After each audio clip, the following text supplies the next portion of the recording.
마포사는 홍남기 씨의 경우라고 붙여봤습니다.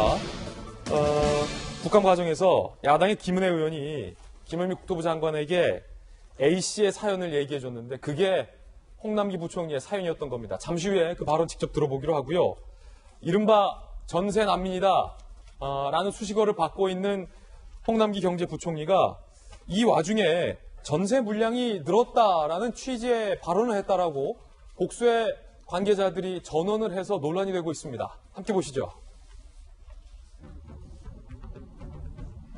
오늘 중앙일보와 조선일보 보도에 따르면 전세 난민 홍남기 이 와중에 전세 물량 늘었다. 어제 비공개 고위 당정청 협의회에서 전세 시장에 관련돼서 중간 보고를 하는 과정이 있었는데 그 회의에 참석했었던 복수의 참가자들이 이렇게 조선일보 중앙일보 기자에게 얘기를 했다는 겁니다. 그 자리에서 홍남기 경제부총리가 이렇게 말하는 걸 내가 들었다라고 기자에게 얘기해 준 셈인데요. 전세 거래 물량은 예년과 비교했을 때 늘었다. 전세가 많아졌다. 서울의 경우 평년 입주 물량이 약 3만 가구였다면 올해는 4만 가구 정도로 훨씬 늘었다. 이에 전세도 거래 물량이 예년 동기 대비 좀 늘었다라고 얘기를 했다라는 겁니다.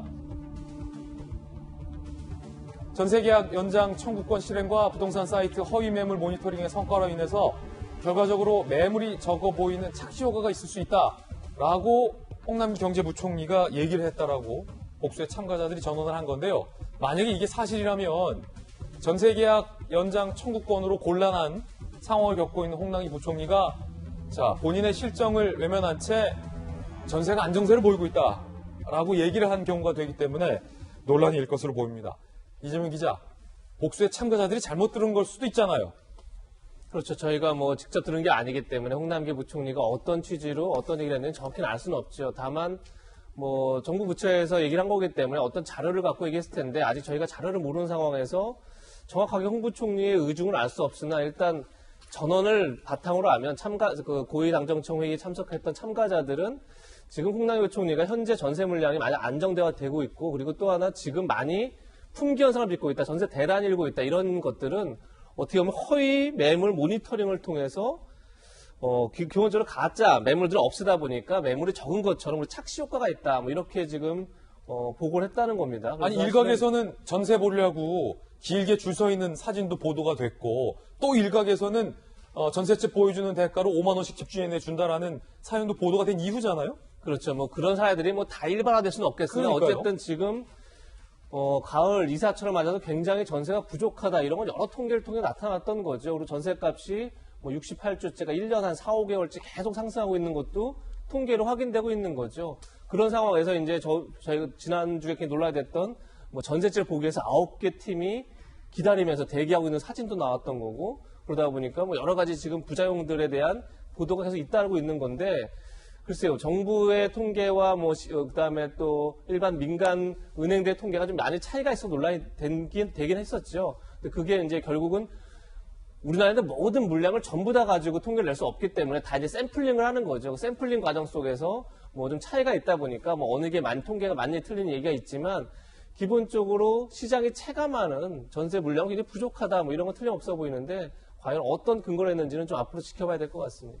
만약에 이게 사실이라면 홍남기 경제부총리는 전세 물량이 늘었다라고 판단을 하고 있는 겁니다. 하지만 아직 그 마포집에서 전셋집을 찾지 못한 것으로 알려지고 있는데요. 국감에서도 이 문제가 나왔습니다.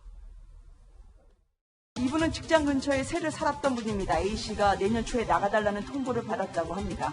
급히 전세를 알아봤는데 너무 바빴고 전세 담보대출도 안 됐습니다. 자신이 보유하고 있던 집이 9억 원을 넘기기 때문이죠. 천신만고 끝에 매매 계약을 체결했고 그러나 세입자가 계약갱신 청구를 해서 자신의 집마저 못 팔 위기에 처했습니다. 세입자가 당장 살겠다고 하니까 담보대출도 못 받고 또 잔금도 치르지 못할 거니까 3자 모두 난감한 상황이 됐습니다. A씨는 어떻게 해야 됩니까? 일단 새로운 집을 알아보시는 게 좋을 것 같습니다.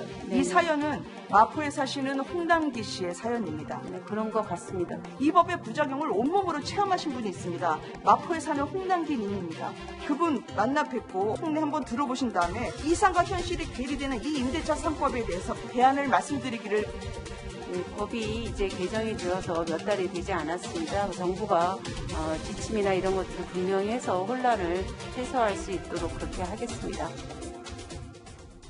윤태곤 실장님, 지금 처음에 김은혜 의원은 홍남기라는 이름을 빼고 마포에 사는 A씨라고 했는데 답변하는 김현미 장관도 읽다가 이거 홍남기 부총리 얘기하는 거구나 이미 알고 있었던 것 같아요. 알고 있었겠죠. 예, 뭐 서로 새집 이제 구하시라. 알면서 뭐 이렇게 이야기를 하는 건데 모르겠습니다. 제가 여당 의원들이나 정부 쪽에 있는 분들하고 이야기해 보면은 이런 것 같아요. 그 부동산 정책에 대한 트라우마들이 있지 않습니까?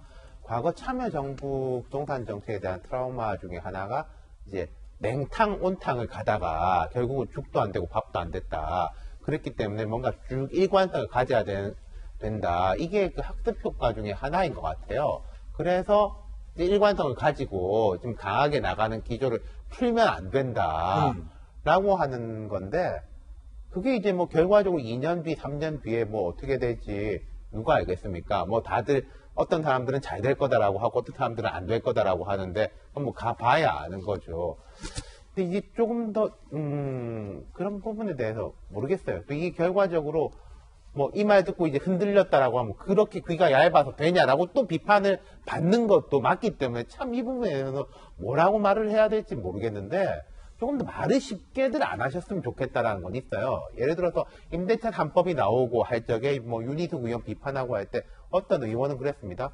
8월 말 9월 초 되면은 잡힌다. 전세 제가 받아진다. 그때 그때 되면. 이 법이 이제 좀 괜찮다라고 생각하더라도 이게 어떻게 한두 달 만에 그렇게 잘 될 수가 있지 싶었단 말이죠. 지금 10월 중순이지 않습니까? 좀 조심해서 말씀하셨으면 좋겠고, 그리고 제 홍남기 부총리 말씀도 제가 직접 안 들어봤지만은 평년에 3만인데 지금 4만이다라면요 엄청난 거예요. 33%가 많은 거예요. 그렇죠. 예컨대 물량이 5, 6% 정도 늘었습니다.